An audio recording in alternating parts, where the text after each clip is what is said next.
என் வயிற்றில் தோன்றின நாள் முதல் என்னை ஏந்தி சுமந்து காத்த தேவனே,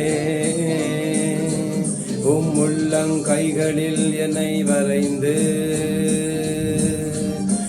கண்மணி போல் என்னை காக்கின்றேன். தாயின் வயிற்றில் தோன்றின நாள் முதல் என்னை ஏந்தி சுமந்து காத்த தேவனே, உள்ளங்கைகளில் என்னை வரைந்து கண்மணி போல் என்னை காக்கின்றேன். Price Lord. இயேசு கிறிஸ்து உங்களை ஆசீர்வதிப்பாராக. இந்த நல்ல வேலையை தந்ததுக்கான சோதரிக்கிறேன். இப்போ கொஞ்சம் வசனத்தை பார்க்கலாம். அதுக்கு நம்ம ஜெபிப்போம். சோதராண்டவரை நம்ம துதிக்கிறோம். கிருபைவரே நன்றி. எங்களை நினைத்தருளுங்க, கேட்கிற பிள்ளையை நினைத்தருளுங்க, ஆசீர்வதிங்கப்பா, மறைத்து வெளிப்படுங்க. இயேசுவின் நாமத்தில் பிதாவே, ஆமென். இன்னைக்கு நம்ம பார்க்க போற வசனம், தேவன் தந்த வசனம் 1 சாமுவேல் புஸ்தகம் 1ஆம் அதிகாரத்துல ஒரு அம்மா விதமா ஜெபிக்கிறாங்க. பைபிள்ல பவர்ஃபுல் பிரேயர்லாம் இருக்குது. இந்த ஜெபத்துல அப்படியே ஆண்டவர் அற்புதம் செய்தாங்க. அப்படி இந்த அம்மா ஜெபம் செய்யறத சாமுவேல் ஆசிரியர் விதமா எழுதிட்டு போறாங்க. அங்க நம்ம பார்த்தோம் அப்படின்னா 1ஆம் அதிகாரத்துல 10ஆம் வசனத்துல 1 சாமுவேல் 1ஆம் அதிகாரம் 10ஆம் வசனம், அவள் போய் மன்னங்கசந்து மிகவும் அழுது கர்த்தரை நோக்கி விண்ணப்பம் பண்ணி. இங்க ஒரு அம்மா அப்படியே மனசு பூரா கசந்து ஆண்டவர்கிட்ட விண்ணப்பம் பண்ணுதாங்க. அங்க என்ன நடந்தது, அதுக்கு முன்னால என்ன நடந்தது அப்படின்னு பார்த்தோம் அப்படின்னா இந்த 1ஆம் அதிகாரத்துல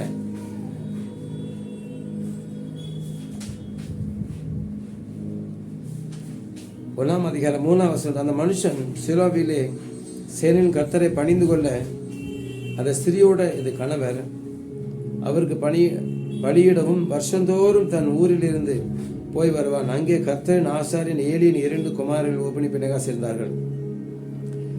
அங்கே எல்கானா பலியிடுதாரு. ஆனா அண்ணாள் அம்மாவுக்கு குழந்தை இல்லை. அங்க நம்ம பார்த்தோம் அப்படின்னா அங்கே எல்கானா பலியிடும் நாளிலே அவன் தன் மனைவியாகிய பெண்ணினாளுக்கும் அவளுடைய எல்லா குமாரத்திகளுக்கும் பங்கிட்டு கொடுப்பான். அன்னாளை சிநேகித்தபடினால் அவளுக்கு இரட்டிப்பான பங்கு கொடுப்பான். கர்த்தரோ அவள் கற்பத்தை அடைத்திருந்தாள். இங்கு இந்த அம்மாவுக்கு இந்த ஸ்திரீக்குள்ள கணவர் அந்த மனைவி மேல ரொம்ப பாசமா இருக்கிறாரு. ஆனாலும் அந்த அம்மாவுக்கு குழந்தை இல்லை. ஆனா பைபிள் சொல்றது கர்த்தர் அடைச்சார் அப்படின்ட்டு.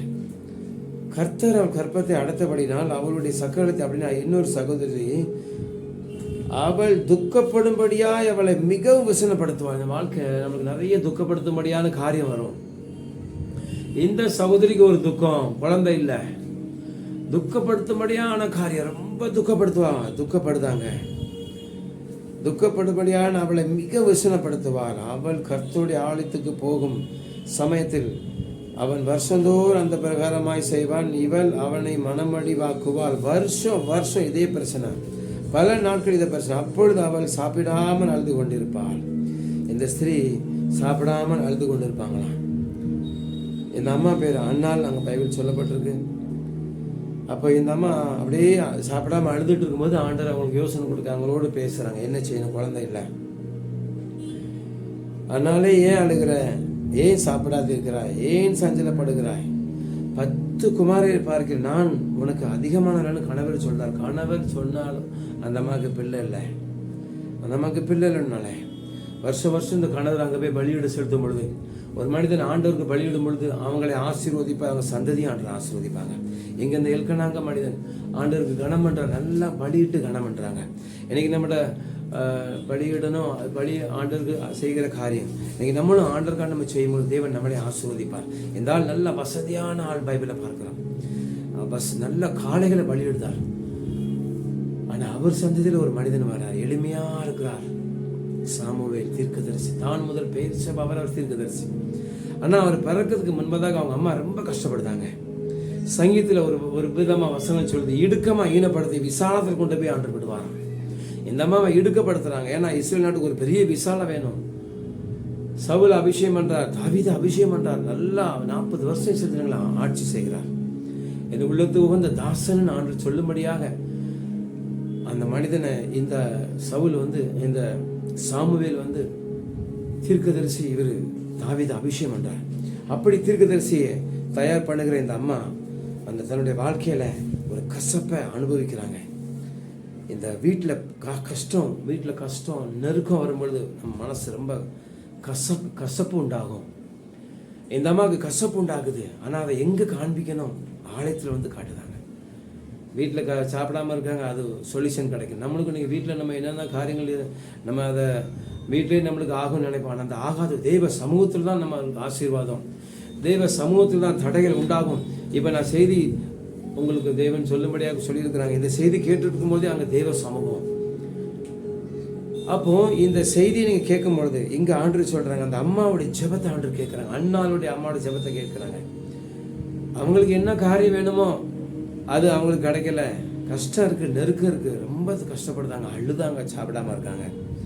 ஆனாலும் அவங்களுக்கு அதில் சொல்யூஷன் கிடைக்கல. ஆனால் அதே 1ஆம் அதிகாரம் 10ஆம் வசனம் பார்த்தோம் அப்படின்னா, அவள் போய் எங்கள் சேனையின் கர்த்தர் ஆலயத்தில் போய் மனம் கசந்து மிகவும் அழுது கர்த்தரை நோக்கி விண்ணப்பம் பண்ணுதாங்க. மனசு அப்படியே கசந்துட்டு, பணம் கொடுத்துருக்கீங்க, நல்ல கணவர் கொடுத்துருக்கீங்க, ஆனால் எனக்கு பிள்ளை இல்லையே. இன்னைக்கு நிறைய காரியங்கள் இருக்கலாம். சில காரியம் அவங்க விரும்புகிறாங்க, வீடோ மற்ற காரியங்கள், ப்ராப்பர்ட்டி, அதுக்கு விரும்பினது கிடைக்கல. நம்மளுக்கு வேணும் அப்படின்னா பைபிள் சொல்லுது தேவ சமூகத்தில் நம்ம கேட்கணும். வீட்டில் நம்ம நல்லா தேவனை துதிக்கும் பொழுது அங்கே தேவ சமூகம் வரும். ஆலயத்தில் போய் நம்ம ஆண்டரை மகிமைப்படுத்தும் பொழுது, பலி செலுத்தும் போது அங்கே தெய்வ சமூகம் வரும். இந்த அம்மா ஆலயத்திலேருந்து ஜெபிக்கிறாங்க.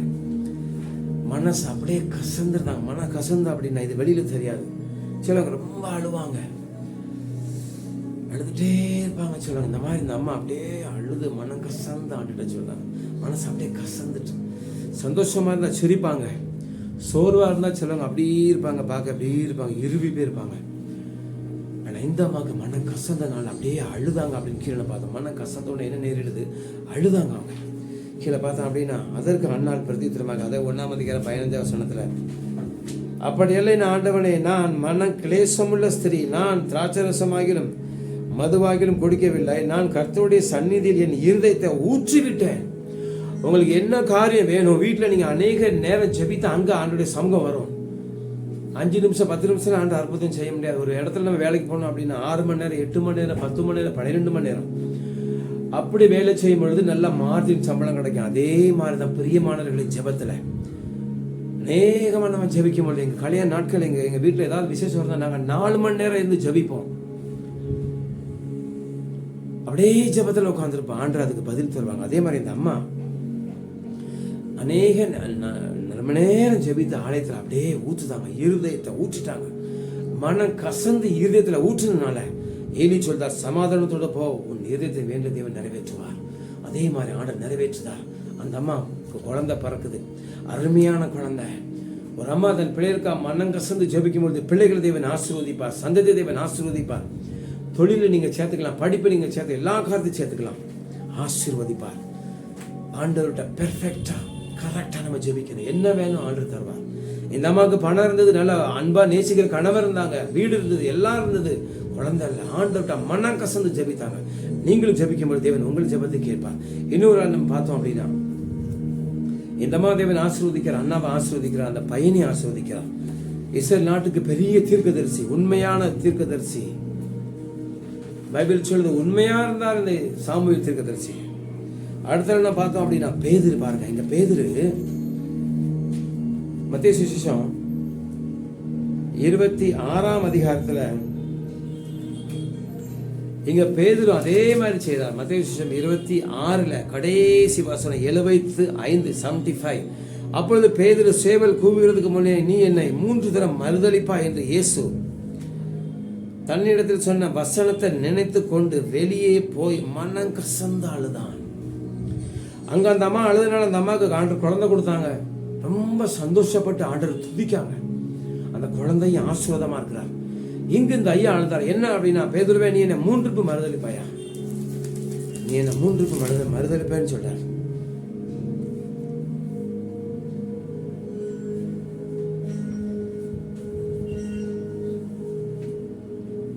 அங்க பேதுரை பத்தி ஆண்டரை பத்தி தெரியாதுன்னு சொல்றார்.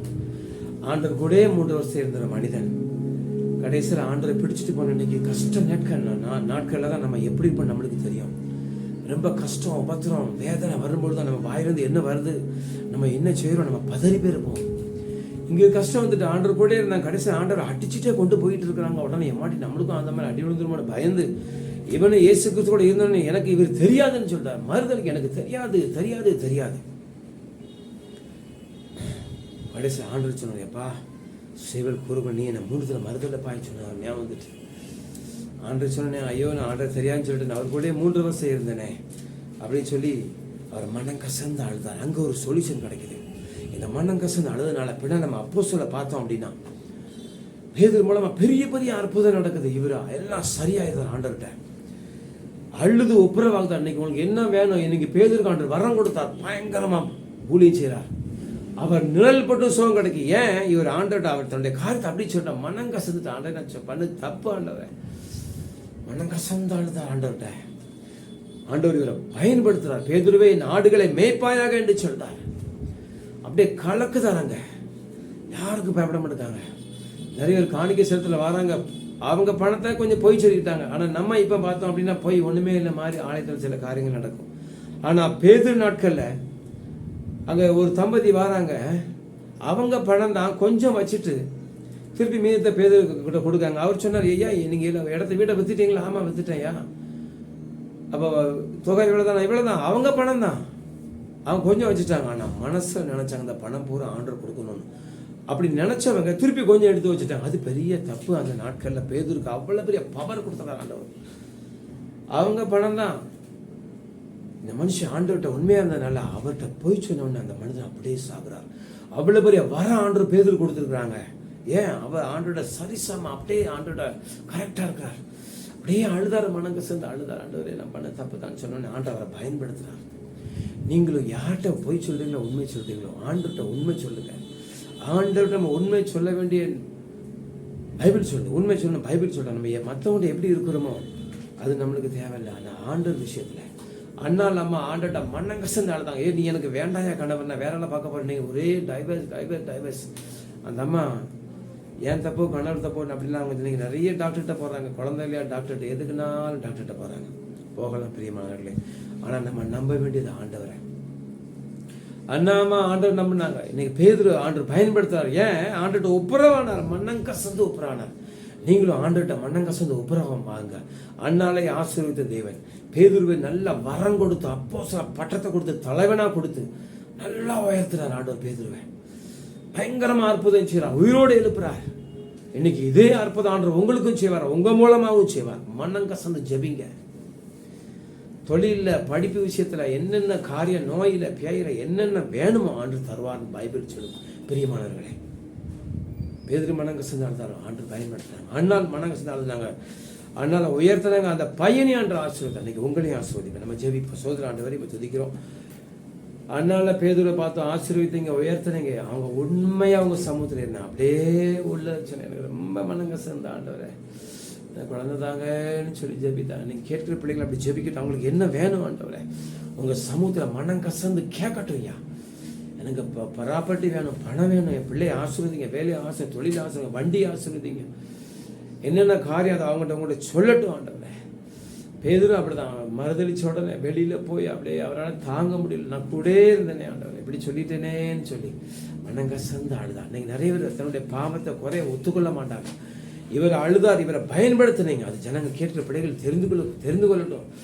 ஆசீர்வதிக்கப்படும்படி அவங்களோட பேசுங்க. நோயை பேய வரட்டுங்க, வறுமையை வரட்டுங்க, ஆசீர்வதிங்க. கேட்கிற பிள்ளைகள் இந்த வசனம் மூலயமா ஆசீர்வதிங்க, இந்த ஊழியத்து மூலயமா ஆசீர்வதிங்க. எங்க ஊழியத்தை ஆசீர்வதிப்பேன்னு சொன்னீங்க ஐயா, அப்படியே செய்யுங்க, ஆசீர்வதிங்க. இயேசு நாமத்தில் பிதாவே.